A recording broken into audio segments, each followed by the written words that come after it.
It's the leading cause of cancer deaths. Lung cancer kills more people in the U.S. than colon, breast, prostate cancers all combined, according to the American Cancer Lung Society. cancer is the But a leading new cause report of is offering cancer some deaths, hope killing when it more comes to people in the survival U.S. than rates. colon, Mandy Gator breast, explains and why health prostate experts say cancers more work combined. still. There's a new report Pemirsa bertolaknya Sutopo Purwono Suropo kembali mengingatkan kita akan bahaya kanker paru-paru yang merupakan sumber pembunuh nomor satu di dunia. Sebagai penyakit yang ditandai dengan adanya jaringan yang abnormal di dalam tubuh, kanker kerap sulit dideteksi sejak dini. Penyebaran melalui pembuluh darah menjadikan kanker sebagai penyakit yang cepat merusak tubuh. Bagaimana penyebaran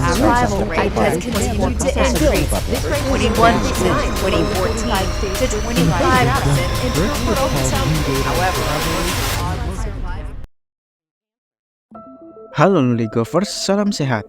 Bagaimana kabarnya? Kami dari tim Loligo Lung Cancer ingin memberi informasi lanjutan terkait kanker paru-paru nih. Apakah teman-teman sudah menonton secara penuh part 1 dari gambaran klinis kanker paru-paru? Jikalau belum menonton secara penuh, teman-teman bisa menonton dahulu part 1, karena video ini adalah lanjutan part 2 dari video sebelumnya ya. Selanjutnya, pada video ini kita akan membahas bagaimana mekanisme molekuler kanker paru-paru, terutama tipe kanker non-small cell lung cancer. Yuk simak dengan jelas. Penyebab kanker paru-paru ditemukan pertama kali oleh Harting dan Hesse pada tahun 1879 setelah banyaknya laporan gejala kanker paru-paru pada pekerja tambang batubara Skanderborg, Jerman. Penelitian ini menjelaskan bahwa senyawa sampingan dari tambang berupa gas radon menjadi penyebab utama dari kanker paru-paru, dikarenakan gas radon merupakan senyawa bersifat toksik, karsinogen, dan radioaktif. Di awal abad ke-19, industri tembakau mulai digencarkan, terutama rokok. Rokok menjadi konsumsi kelayak publik baik oleh wanita maupun pria pada masa itu. Namun beberapa dekade setelah pengonsumsi rokok kebanyakan mengalami rasa sesak di dada dan batuk berdarah secara berkepanjangan. Saat ditelusuri lebih lanjut oleh Muller pada tahun 1940, akhirnya terkuak gejala yang terjadi pada pengonsumsi rokok merupakan gejala kanker paru-paru, sehingga mulai ditetapkanlah bahwa rokok menjadi penyebab utama kanker paru-paru selain akibat zat radioaktif, faktor genetik, hingga usia. Rokok mengandung nikotin, senyawa yang berbahaya jika dikonsumsi melewati ambang batas aman.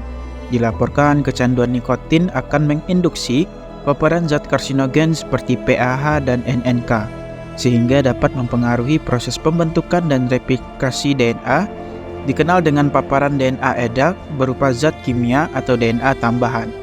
Penambahan DNA edak atau DNA tambahan akan mengakibatkan mutasi dan aktivasi, terkhususnya pada protein onkogen, berujung kepada tidak terkendalinya proses sel berupa proliferasi, apoptosis, dan metabolisme sel lainnya, dan akhirnya membentuk kanker.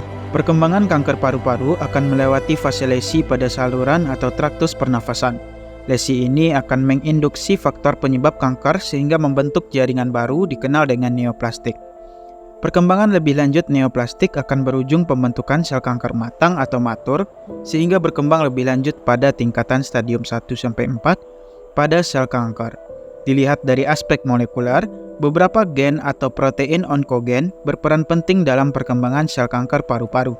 Onkogen permukaan seperti MET dan EGFR menyumbang kasus terbanyak penyebab kanker paru-paru. Begitu pula dengan onkogen intraselular seperti ALK, RET, dan KIRAS. Berikut lebih dijelaskan bagaimana jalur pensinyalan kanker paru-paru dilihat dari 5 jenis onkogen kanker paru-paru yang telah disebutkan pada bagian atas. Epidermal Growth Factor Receptor atau EGFR merupakan protein penyumbang terbesar penyebab kasus kanker paru-paru, terutama pada tipe non-small cell lung cancer sebanyak 62%.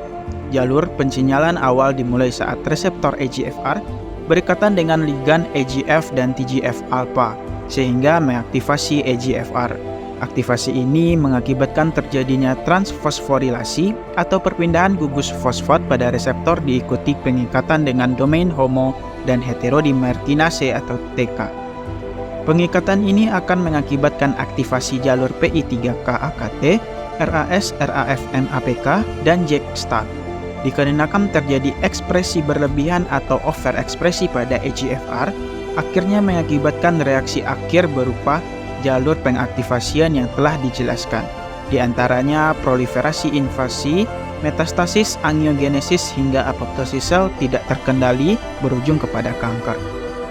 Pada jalur pensinyalan Kirsten-Rath sarcomas virus atau KIRAS, kanker paru-paru menjadi salah satu jenis kanker yang diinduksi karena overekspresi KIRAS, yaitu sebesar 35% dari semua penyebab kanker paru-paru.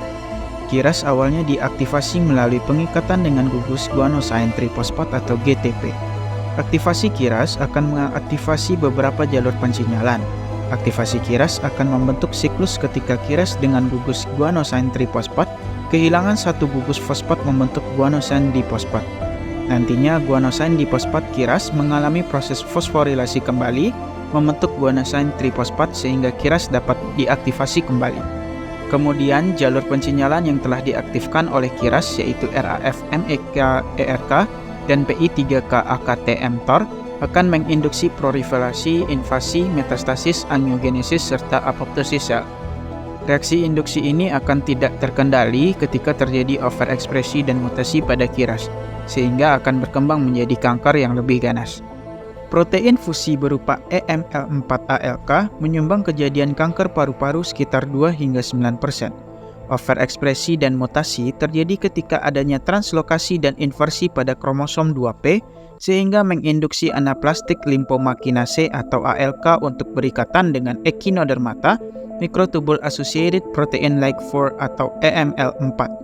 Reaksi fusi ini akan membentuk gugus protein-protein sehingga mengaktifasi jalur pensinyalan seperti PI3K-AKT-mTOR, RAS-MEK-ERK, dan JAK-STAT. Aktivasi jalur pensinyalan menyebabkan proses proliferasi, invasi, metastasis, angiogenesis, serta apoptosis dalam sel dan jika tidak terkendali akan membentuk jaringan kanker yang ganas.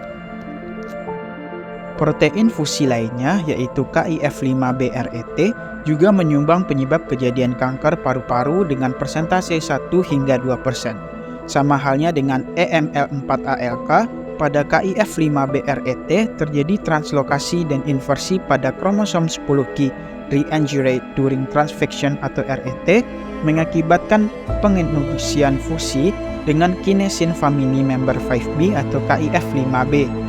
Pembentukan gugus fusi akan mengakibatkan aktifnya jalur pensinyalan seperti MAPK dan PI3K-AKT.